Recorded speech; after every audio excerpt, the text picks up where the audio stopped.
आज अकॅडमीचं उद्घाटन करत असताना पहिल्यांदाच आमचे माननीय उपमुख्यमंत्री आणि या महाराष्ट्रातले एक अतिशय लाडकं नेतृत्व असलेले अजितदादा पवार यांचा अपघातामध्ये अकाली निधन झाल्यानंतर हा पहिलाच सार्वजनिक कार्यक्रम आहे की ज्याच्यामध्ये मी उपस्थित झालेलो आहे. मी त्यांना विनम्र श्रद्धांजली अर्पण करतो. आमचे जे उपमुख्यमंत्री अजितदादा होते त्यांचा बांधकामाच्या गुणवत्तेवर फार भर असायचा. त्यातली क्वालिटी कशी आहे, कुठलं मटेरियल वापरलेलं आहे, असं जणू काही स्वतःचं घर बांधताना एखादा व्यक्ती जेवढं लक्ष ठेवेल त्यापेक्षा जास्त ते अशा प्रकारच्या बांधकामांवर लक्ष ठेवायचे. आणि म्हणून हे काम बघितल्यानंतर मला प्रकर्षाने त्यांची आठवण या ठिकाणी झाली.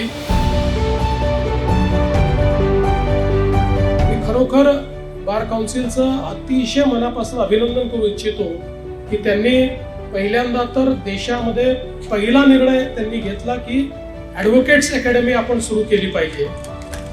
मला तर असं वाटतं की या इन्स्टिट्यूटकडनं प्रेरणा घेऊन इतरही राज्यांमध्ये अशा प्रकारची अकॅडमी निश्चितपणे तयार होईल हा मला विश्वास आहे. त्याकरता मी आपल्याला मनापासून शुभेच्छा देतो.